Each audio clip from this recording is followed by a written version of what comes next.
patologías distintas van a compartir alteraciones estructurales del esófago y síntomas digestivos importantes que pueden afectar la calidad de vida del paciente.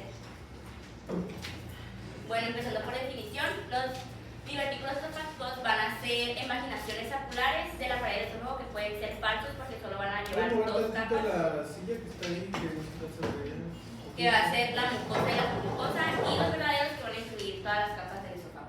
Y la vena yatal va a ser la protrusión de la parte del estómago a través del hiato esofágico del diafragma hacia el tórax.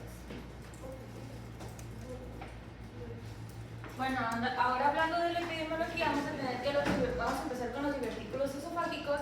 Vamos a tener que estos son poco frecuentes y pues predominan más en adultos mayores, especialmente después de los 60 años.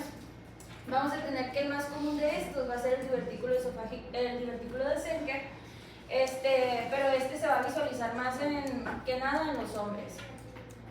Y pues está asociado a trastornos motores del esófago, como alteraciones en el esfínter esofágico superior.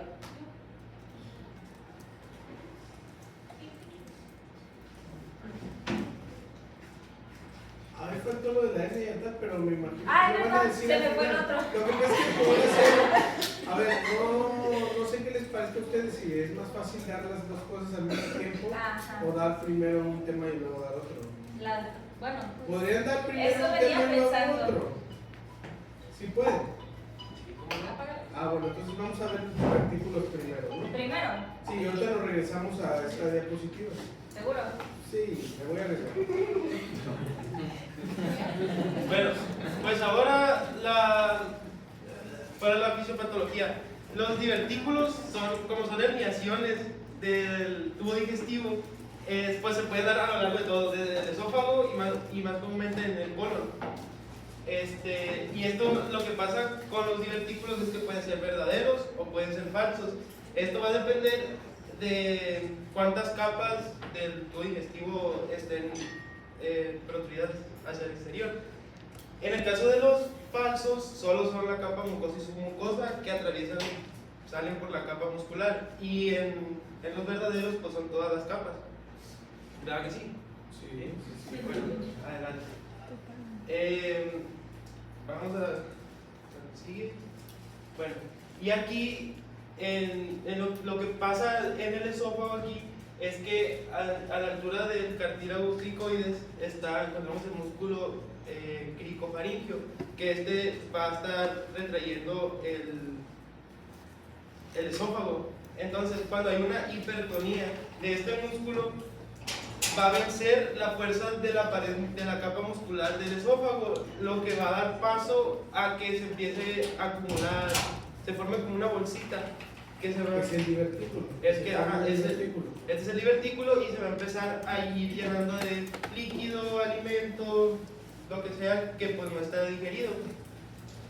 Y este es el músculo, y este es el punto más crítico donde se suelen dar los divertículos. Los de Zenker es porque son los más superiores. Y pues ya, eso es. Este es el punto crítico donde del debilitamiento, ahí se forman divertículos. ¿Qué es ese, no? Ajá, el triángulo de Killian se llama. ¿Que sería uno falso o verdadero? Este es uno falso. Hay otros, los más inferiores, son los epifrénicos, que están por encima del diafragma. Estos también suelen ser falsos.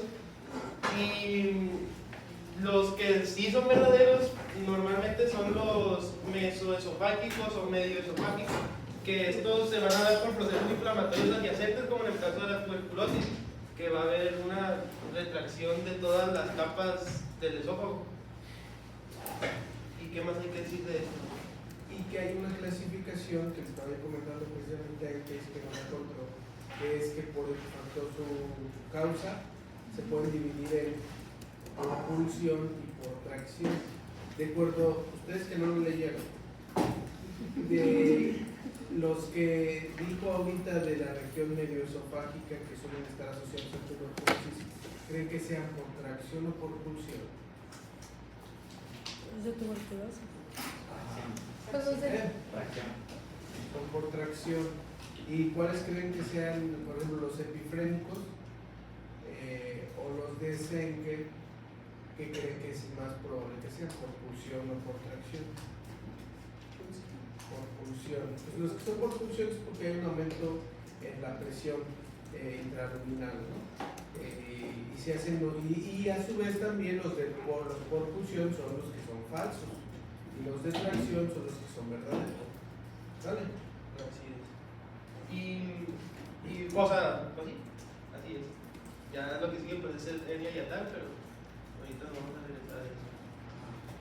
Bueno, ahora hablando de la clasificación de los divertículos esofágicos, como dijo el doctor ahorita, se dividen por dos clasificaciones, que según su mecanismo, ya sea de expulsión o de tracción, o según su localización, es esofágica o medio esofágico y epifrénico. Bueno, primero tenemos de pulsión, que se forman por el aumento de la presión dentro del esófago, como comentó ahorita el doctor, y los de tracción, que se originan por fuerzas externas, como podría ser la inflamación. Bueno, y según su localización, tenemos que, bueno, en estos, el divertículo de Senker va a ser el más común. Y pues el mediosofágico y el epifrénico, estos se van a encontrar más que nada en la parte distal del esófago. Y creo que es todo de aquí.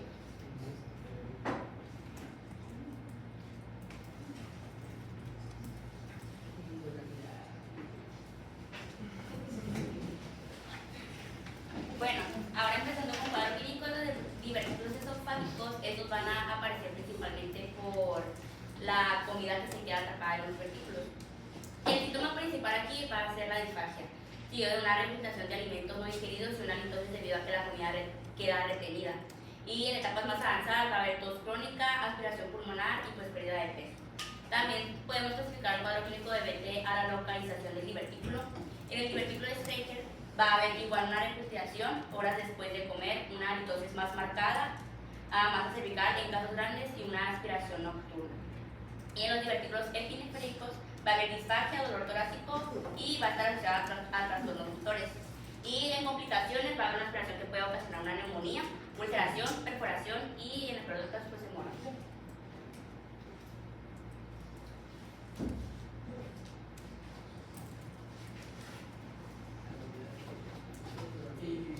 Y lo diagnosticamos principalmente a través de un esofagograma ovario, que pues se utiliza la técnica de fluoroscopía que vimos en los días anteriores, y los hallazgos principales que vamos a obtener es un saco que protege el esófago, la retención de contraste y el tamaño de localización. Y pues esto va a permitir clasificar en su morfología, porque en la fisiopatología vamos a tener un método diagnóstico diferente. Lo permite clasificar, como mencionaron mis compañeros, en Senker, medio, epifrénico. Este era el principal del otro de las genitales. Pero, aparte de la técnica con fluoroscopía que vimos anteriormente con varios, podemos también confirmar nuestro diagnóstico por medio de endoscopía. Y pues tenemos que ser cuidadosos por lo que menciona por el riesgo de perforación. Y también sirve para evaluar la mucosa. Y el último que les mencionaba, de diagnóstico que nos va a permitir determinar la fisiopatología, junto con una clínica, sería la manometría esofágica, que pues busca trastornos motores asociados. Nada más, a ver, regrésate. Si yo ya vi un divertículo por esofagograma, Sí. no necesito confirmar el diagnóstico. Entonces ahí no confirma el diagnóstico. Solo es que también, digamos nada más que por endoscopía también se pueden ver, ¿no? Ok. O sea, ¿para qué caso tiene que yo le haga a ese divertículo una endoscopía? Pues? Ok. Ahí se ve.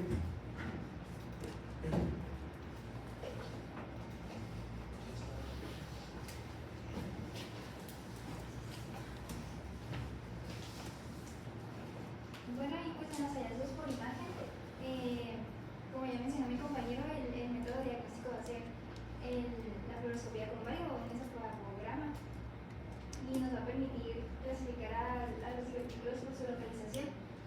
Los divertículos de Senker, que eran los que íbamos a observar en la porción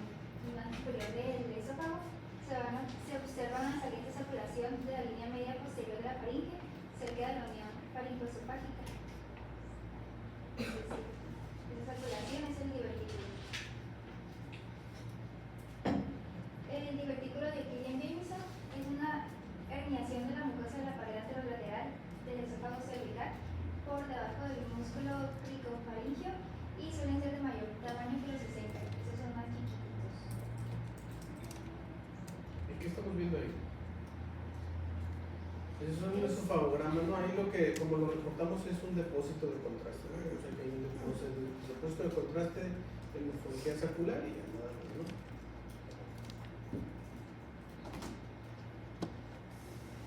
Esos son divertículos del esófago medio.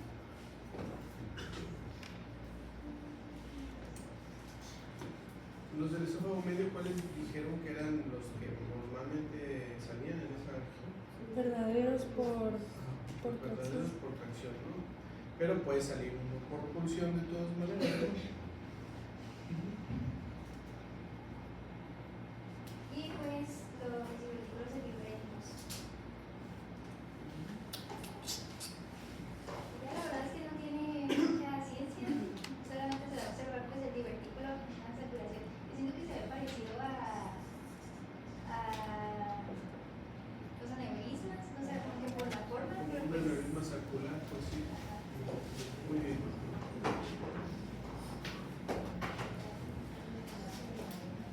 Tratamiento. Pues, si el paciente es asintomático, perdón, pues el tratamiento conservador no le hace nada.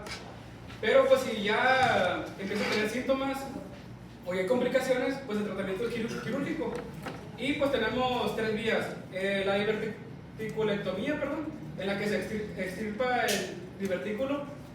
La miotomía esofágica, en la que se pues cortan las fibras del esófago para que pase el alimento. Y pues por último la técnica endoscópica, en la cual se hace una septectomía endoscópica, que aquí vemos, se corta el septo para pues que haya tránsito. Y eso es todo. ¿Para qué? ¿Qué? Pues para que haya paso.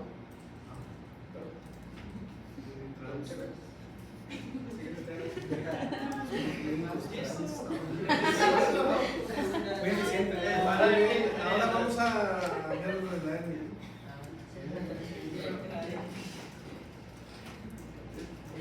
Sí, claro.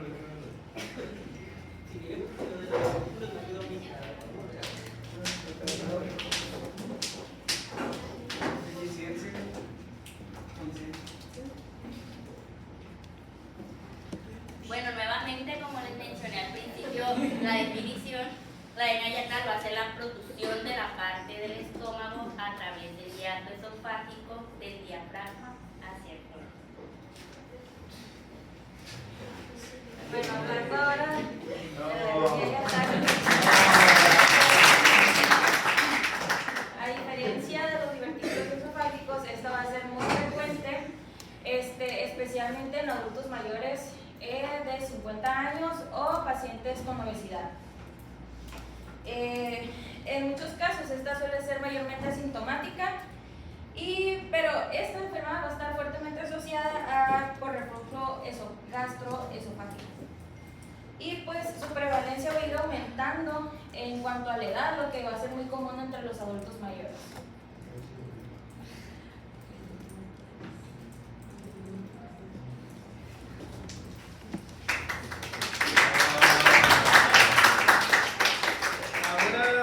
¿Alguna duda del material? ¿Todavía? Ahora la fisiopatología, ¿no?, de la hernia yatal. Pues aquí es una herniación, una presión del estómago por encima, a través del hiato esofágico, por encima del diafragma que entra al tórax, ¿no? Y puede haber de 2 tipos, la axial y la deslizante. ¿Qué creen que sea esta? ¿Axial o deslizante? Axial o deslizante. Esta es deslizante. Hay otro nombre que de hecho vamos a aprendernos en lugar de axial. Nunca había yo oído axial. La división normalmente es paraesofágica o deslizante. Ajá, sí, acá también te pongo. Sí, entonces, pero vamos a decirle paraesofágica. Bueno, esta es paraesofágica porque pues, está por un lado del esófago, y la deslizante pues se hace una forma de campana como si fuera una continuación del mismo esófago. Y bueno, ¿Pero cuál es la diferencia de de una y otra? pues O sea, ¿cómo la explicarías si no tuvieras la imagen? A ver, esta es. Dijiste, a ver, entendí nada más que Pues- hay dos patrones, este y este. Pero Sí. ¿cuál es la diferencia? Pues es que la paraesofágica, la herniación o la bolita se va por el lado de la curvatura mayor del estómago normalmente, y sale otra, como una chichita, podríamos decir.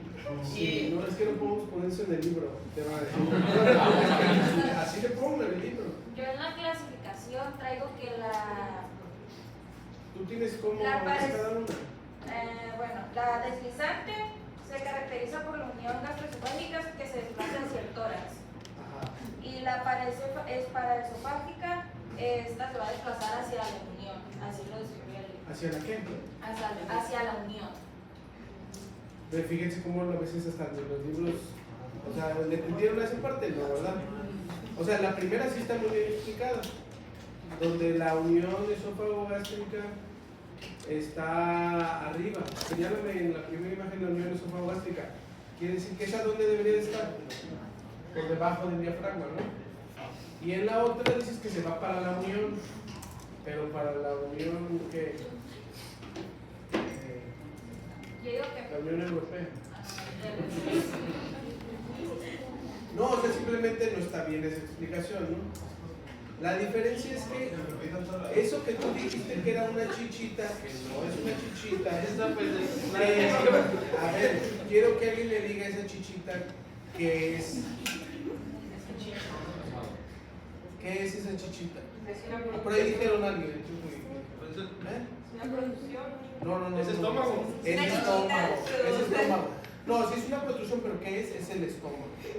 Es el estómago que se está herniando a través del diato, como lo dice la definición. Pero ¿cuál es la diferencia entonces?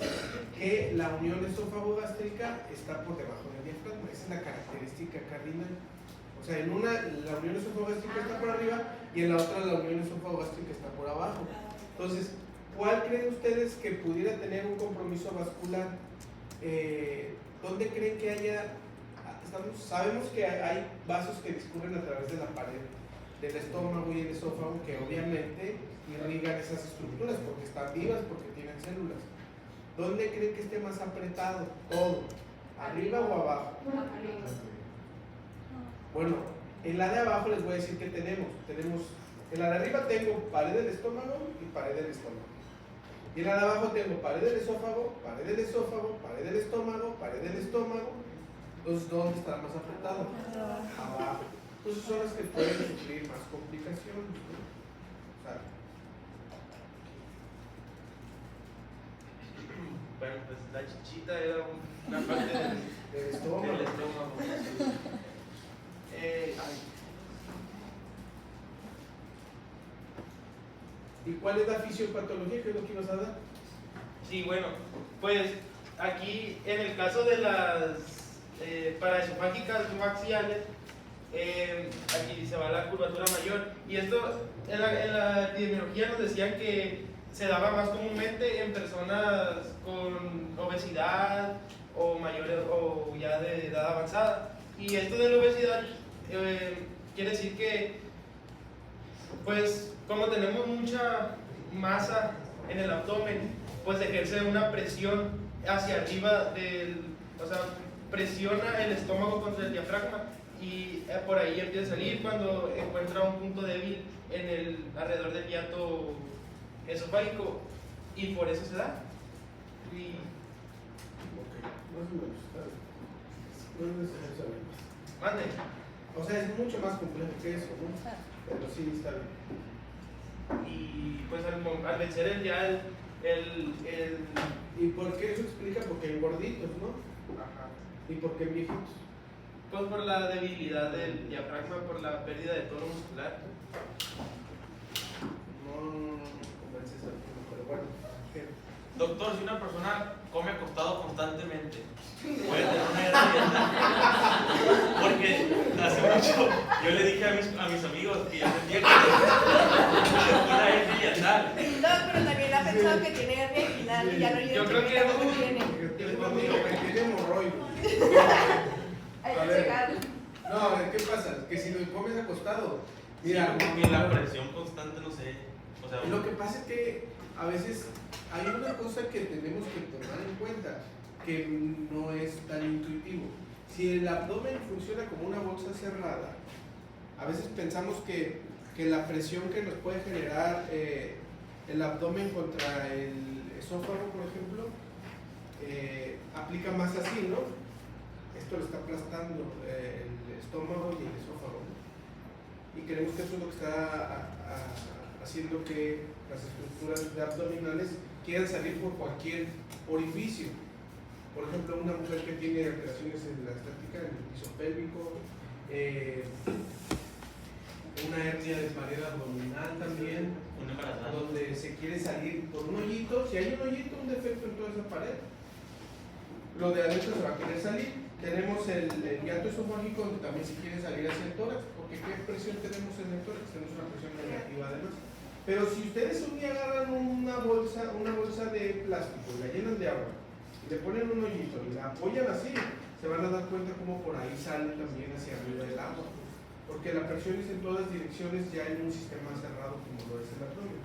Entonces no influye, no quiero yo imaginar que no influye tanto que tú puedes comerte tus chetos acostados viendo la tele, que no te va a afectar tanto, pero no lo he leído. Pero yo creo que basándonos en eso no vas a tener problema. Entonces muchas veces eso es lo que pasa, ¿no? Igual con el reflujo. ¿Y en los viejitos qué explicación le gustaría más? Pues es un aumento de la laxitud del colágeno y los mecanismos de fijación de los órganos, más que por el músculo propiamente. ¿Sale?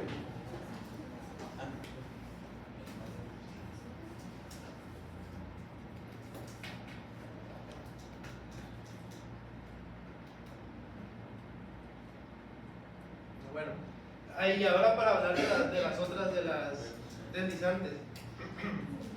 Estas, pues como la unión gastroesofágica está por encima del diafragma, pues muchas veces cuando tenemos pues gastritis, no, cuando tenemos el ácido tiene que o sea, no puede pasar hacia el esófago, pues no soporta el pH y lo empieza a erosionar. Entonces, cuando tenemos este tipo de hernias somos más propensos o es más difícil de eliminar el ácido del esófago. Entonces, esto te predispone a tener el esófago de Barrett y es pues muy característico de este tipo de herniaciones. No tanto en estas, porque en estas la unión sí está por debajo del diafragma, pues sí está todavía más controlado el paso del ácido hacia el esófago. Eso. Una se asocia más a reflujo, ¿no? Y el reflujo se asocia a esofagitis. La esofagitis crónica se asocia a esófago de Barrett, ¿no?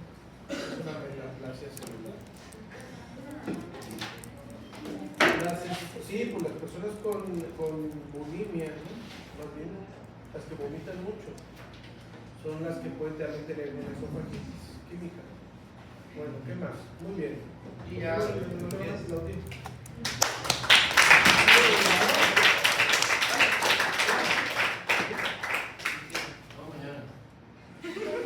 ok, ya casi terminamos. Vamos a técnica. ¿Qué más? La clasificación de la hernia hiatal. Bueno, en cuanto a la clasificación, vamos a tener que van a ser 4 tipos. La primera, como ya lo comentó Luis, era la deslizante. El tipo 2 es la paraesofágica. El tipo 3 es una mixta de la deslizante y la paraesofágica. Y la tipo 4 es la compleja. Bueno, hablando de la tipo 1 o deslizante, que esta va a ser la más frecuente, vamos a tener que esta va a representar alrededor del 90-95% de los casos y pues se va a caracterizar por la unión gastroesofágica que se desplaza hacia el tórax, como le comenté ahorita hace poco. Y bueno, la pared esofágica es donde el estómago posee hernia sin que se desplace hacia la unión esófago-gástrica. Ajá. Y pues la tipo 3, como dije, pues es la combinación de las dos primeras. Y la compleja, pues vamos a tener que esta va a ser la más grave, ya que pueden llegar a herniarse otros órganos, pues ya sea el colon o el vaso. Se puede... Entonces las principales son las tipo 1 y tipo 2, que sí se tienen que aprender sí o sí.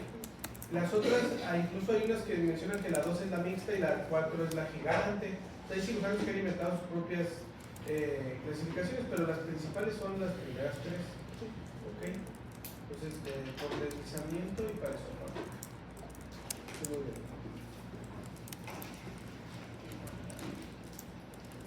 Bueno, ahora el cuadro clínico de la hernia hiatal. Esta va a estar relacionada principalmente con el reflujo del contenido gástrico hacia el esófago. A esa vamos a dividir en hernia hiatal deslizante y la paresofágica. En la hernia hiatal deslizante, el primer síntoma o el más frecuente va a ser una pirosis, seguida de una regurgitación ácida y una disfagia leve y en algunos casos dolor torácico. Y los síntomas de estos pacientes van a empeorar al acostarse o después de comer. Los pacientes normalmente sienten una sensación de quemazón, la más característica.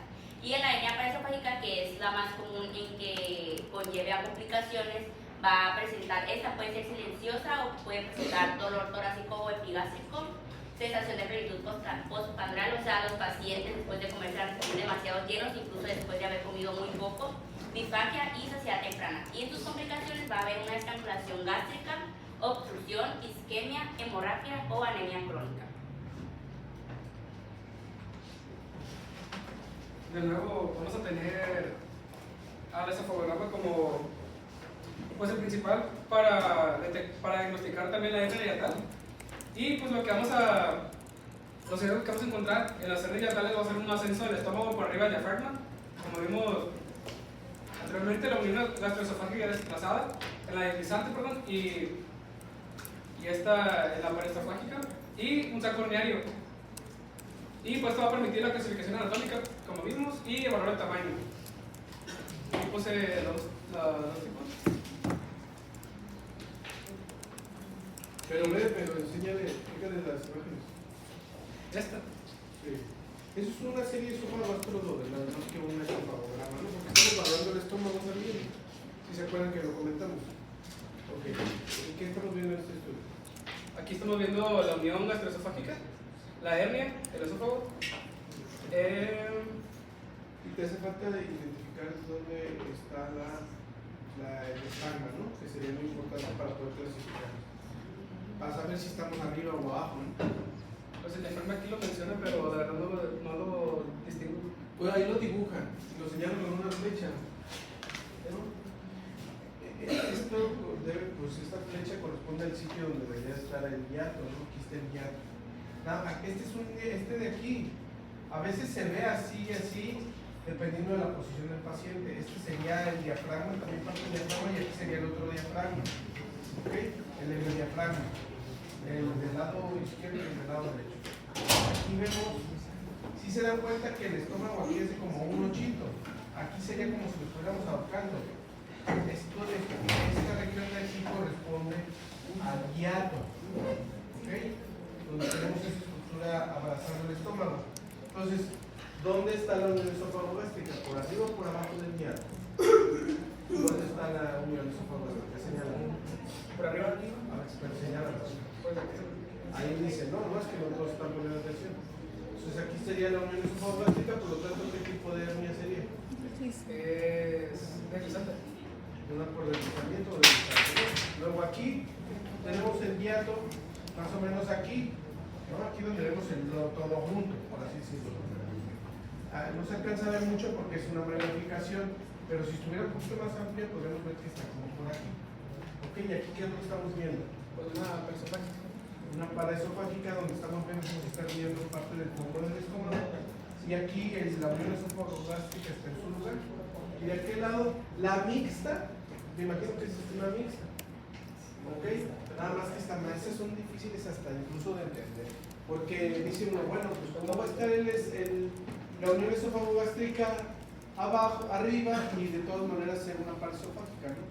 No, pero aquí lo que pasa es que es como si fuera esta que está aquí, así como está esta, la unión esófago-gástrica arriba y la hernia por deslizamiento, y que aparte por aquí se me esté herniando otra bolsa aquí, que sería otra parte del estómago. Entonces sería pared de estómago, pared de estómago, pared de estómago y pared de estómago. Entonces aquí vería esto y más otra más, ¿no? Que son, como les decía yo, las más peligrosas. Las paraesofágicas, y si son mixtas, pues más tomadas. Pero sería la más peligrosa de esas dos. Pues también, para confirmar todavía, podemos utilizar la endoscopía alta también. Y pues evaluar complicaciones como mencionó mi compañero del esófago de Barrett y esofagitis. Y la TAC ya para casos complejos, yo me imagino que para la mixta, ¿no? Más bien como para gigantes. Para allá. Sí, pero no, la TAC no es el mejor método. Por ejemplo, si quisiéramos ver que si estamos sospechando que se nos está herniando el hígado o el colon, pues ya vamos a batallar más. Definitivamente el colon, el hígado no lo vamos a ver herniándose con una endoscopia ni con la serie esófago. Es más, se podría inferir un poquito más con la serie esófago gastroduodenal que con la endoscopia, ¿no? Muy bien.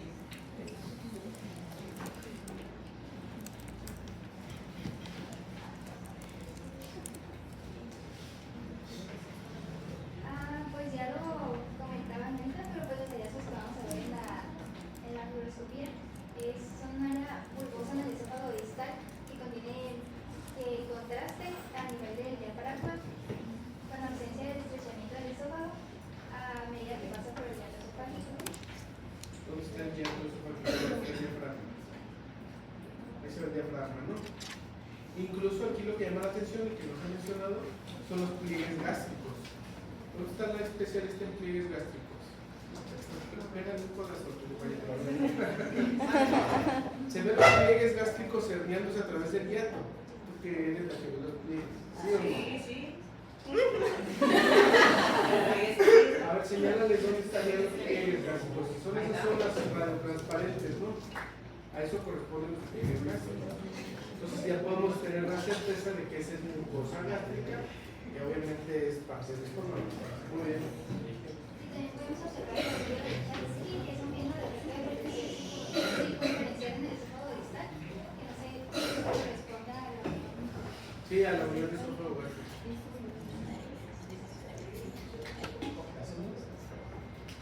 Y pues esta es una hernia paraesofágica.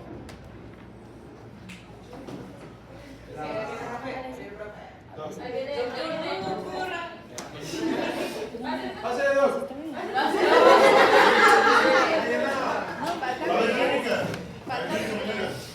No, mañana vemos eso. Pásale dos. Hoy